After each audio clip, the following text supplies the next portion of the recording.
السلام علیکم دوستوں، کیا حال ہے آپ کا؟ ٹھیک ٹھاک ہو؟ خیر خیریت سے امید کرتا ہوں خوش ہوں گے آپ اور مزے میں ہوں گے۔ اور میں ہوں جناب حکیم عثمان، اور آج آپ کو ایک جو بات کہنے جا رہا ہوں اس کو بڑا غور سے سنیے گا۔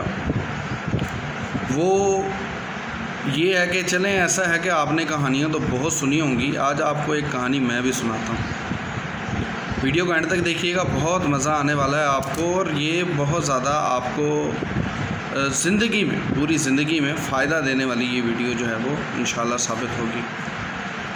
میری تمام دوستوں سے گزارش ہوگی کہ اگر یہ ویڈیو آپ کو اچھی لگے تو اس کو شیئر ضرور کیجیے گا، لائک ضرور کیجیے گا، اور اس کے ساتھ ساتھ ہماری آئی ڈی کو بھی فالو کیجیے گا اور ہمارے چینل کو بھی سبسکرائب کیجیے گا۔ دوستو، ایک بادشاہ ہوتا ہے، بادشاہ، اس کے پاس 3 غلام ہوتے ہیں۔ 3 غلاموں کو بادشاہ کہتا ہے کہ آپ جاؤ اور جا کر ایک آپ کا امتحان ہے اس کو پورا کر کے لاؤ۔ تو بادشاہ کہتا ہے کہ اگر آپ تینوں میں سے اگر کوئی ایک بھی میرا یہ ٹارگٹ پورا کر کے آتا ہے تو میں اس کو بادشاہت دے دوں گا۔ تو دوستو، بات یہ ہے کہ تینوں ہی کہتے ہیں کہ زبردست بات ہو گئی، ہم غلام ہیں اور ہم بادشاہ بن جائیں گے، مگر کیسے؟ تو بادشاہ کہتا ہے کہ آپ تینوں جائیں، آپ لوگوں کو ایک ٹارگٹ دیتا ہوں، آپ جائیں، جا کے جنگل کے اندر، باغوں کے اندر پھل اکٹھا کر کے لے کے آئیں۔ جو جتنا خوبصورت اور صاف ستھرا پھل لے کے آئے گا اس کو اتنا ہی بڑا انعام جو ہے وہ دیا جائے گا، انعام سے نوازا جائے گا۔ تو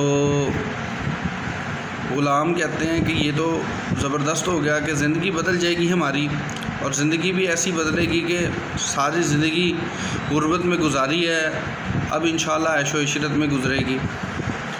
تو وہ کیا کہتے ہیں ٹھیک ہے بادشاہ سلامت، آپ کا جو وہ ہے ٹارگٹ ہے وہ ہمیں قبول ہے۔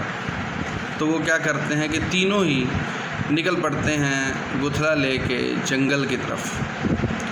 تھوڑی کی دیر جاتے ہی جاتے جنگل کراس کرنے کے بعد تھوڑا سا آگے باغ جو ہے وہ ان کو نظر آتا ہے، اور اس باغ کے اندر پھل ہی پھل ہوتے ہیں۔ اب ایک بندہ سوچتا ہے کہ بادشاہ سلامت بہت بڑی ہستی ہے، کہاں یہ گتھلا کھول کے دیکھے گا اور کیا یہ چھان بین کرے گا؟ ایسا کرتا ہوں جلدی بھی بھر جائے گا اور سب سے پہلے بھی میں لے کے پہنچ جاؤں گا۔ تو وہ کیا کرتا ہے کہ اس کے اندر کچھ کچے، کچھ کھٹے اور کچھ گلے سڑے اور کچھ پتے جو ہے وہ اکٹھے کر کے لے جاتا ہے، وہ جو ہوتا ہے نا۔ تو دوسرا کہتا ہے کہ بادشاہ سلامت ہے، پتہ نہیں اس کو چیز دیکھنا آئے بھی یا نہ آئے۔ تو وہ بھی کیا کرتا ہے کہ وہ بھی اس گتھلے کے اندر پتے ہی پتے اور گلے سڑے ہوئے پھل جو ہے وہ لے کے چلا جاتا ہے۔ اب 2 بندے جو ہوتے ہیں وہ اپنا تھیلا بھر کے چلے جاتے ہیں، اور ایک جو ہوتا ہے وہ بہت ہی ایمانداری کے ساتھ ایک درخت کے پاس جاتا ہے۔ اچھا، اس میں ایک بادشاہ نے شرط رکھی ہوتی ہے کہ جو باغ آپ گزر جاؤ گے وہ پھر واپس نہیں آؤ گے، اس سے آگے جانا ہے، پیچھے نہیں آ سکتا، پیچھے آنے کا راستہ نہیں ہے۔ تو وہ ایک جو ہوتا ہے وہ تیسرا کیا کرتا ہے کہ وہ اپنے گتھلے کے اندر خوبصورت سے چن کے، یعنی معیاری پھل جو ہے وہ اکٹھا کرتا ہے۔ ٹائم تو لگ جاتا ہے اس کو اکٹھا کرنے میں، لیکن وہ بھی گتھلا آخر کار بھر لیتا ہے۔ تو وہ کیا کرتا ہے، گتھلا بھر کے پہنچ جاتا ہے بادشاہ کے پاس، تینوں ہی پہنچ جاتے ہیں۔ تو بادشاہ سلامت کہتے ہیں کہ اپنے جو اس کے جو ہوتے ہیں نا سپہ سالار، اس کو وہ کہتے ہیں کہ اس کو جو ہے ان تینوں کو جو ہے وہ قید کر دیا جائے۔ تو وہ پریشان ہو جاتے ہیں، جو یہ ٹارگٹ کرنے جاتے ہیں پورا، تو ان کو پریشان ہو جاتے ہیں، کہتے ہیں پھر بادشاہ سلامت کہتا ہے کہ ان تینوں کو آپ قید کر دیں، جو سب سے زیادہ زندہ رہے گا اس کو میں خوبصورت انعامات سے نوازوں گا، اور اس کو میں وزارت خاص بھی دوں گا۔ تو وہ تینوں ہی پریشان ہو جاتے ہیں، ایک دوسرے کا منہ دیکھتے ہیں، اور کیونکہ اب بادشاہ کا حکم ہوتا ہے تو وہ جو ہوتے ہیں ملازم وہ فٹافٹ سے ان کو قید کر کے، جو اس کے سپاہی ہوتے ہیں بادشاہ سلامت کے، وہ قید کر دیتے ہیں ان تینوں کو۔ اب جس بندے نے گتھلے کے اندر پتے بھرے ہوئے تھے، اب وہ بندہ کچھ دن زندہ رہا، 3 سے 4 دن، کیونکہ اس کے پاس کچھ گلے سڑے اور کچھ کچے پھل تھے، تو وہ زیادہ دیر زندہ نہ رہ سکا۔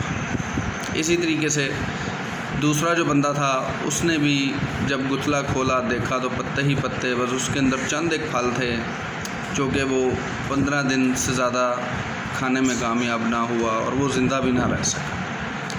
اور جو تیسرا تھا، اس نے تو ظاہر ہے ون سوڑنے اور بڑی چاہت کے ساتھ اور بڑے دل کے ساتھ اور بڑی محنت کے ساتھ پھلوں کو اکٹھا کیا ہوا تھا، اور وہ اپنے گتھلا بھر کے لے کے گیا ہوا تھا، تو وہ بندہ 2 سے 2.5 مہینے زندہ رہنے میں بھی کامیاب ہوا، اور وہ اچھے سے اچھے پھلوں سے جو ہے وہ اپنا لطف اندوز بھی ہوتا رہا، قید میں رہ کے بھی۔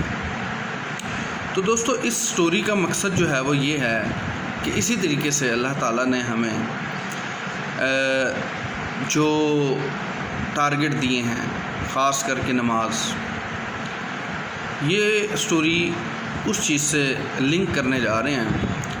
اب کچھ لوگ ایسے ہوتے ہیں کہ وہ چاہتے ہیں مسجد میں جا کے جلدی نماز ادا کرتے ہیں اور بھاگ جاتے ہیں، اور کچھ لوگ ایسے ہوتے ہیں جو فرض ادا کرتے ہیں اور باقی جتنی بھی نفلی عبادت ہوتی ہے اس کو ادا نہیں کرتے۔ تو یہ مثال سمجھداروں کے لیے کافی ہوگی کہ آپ لوگ بھی اپنی عبادت کو اس طرح بہتر بنائیں کہ ٹھہر کر پڑھیں، دل سے پڑھیں اور خوبصورت انداز سے پڑھیں، تاکہ آپ بھی زیادہ سے زیادہ جو ہے نیکیاں اکٹھی کر سکیں، اور جنت میں جا کے جو خوبصورت پھل ہیں یا پھر ہمارے لیے جو انعامات ہیں ان سے مستفید ہو سکیں۔ دوستو، امید کرتا ہوں یہ ویڈیو آپ کو اچھی لگی ہوگی، اور اگر یہ اچھی لگی ہے تو آپ اس کو کمیونٹی میں ضرور شیئر کر دیں، تاکہ یہ جو میسج ہے یہ تمام لوگوں تک پہنچ سکے۔ نماز تو ویسے ہر بندہ ہی ادا کرتا ہے، ایسا نہیں ہے کہ نہیں، جو مسلمان ہے وہ کبھی نہ کبھی نماز پڑھتا ہے، لیکن میں نے مثال دی ہے آپ کو، ایک سٹوری کے ذریعے دی ہے، تو آپ دیکھ لیں کہ کون سا بندہ فائدے میں رہا۔ تو اسی طریقے سے آپ بھی اور ہم بھی اپنی اصلاح کرتے ہیں اور کوشش کرتے ہیں کہ اپنی عبادت میں اس طرح آگے بڑھ چڑھ کر حصہ لیں، دل سے لیں، آرام سے لیں اور محبت کے ساتھ لیں، تاکہ ہماری جو عبادات ہے وہ قبول ہوں۔ اپنا بہت سارا خیال رکھیں، ہمیں دعاؤں میں یاد رکھیں۔ اللہ حافظ۔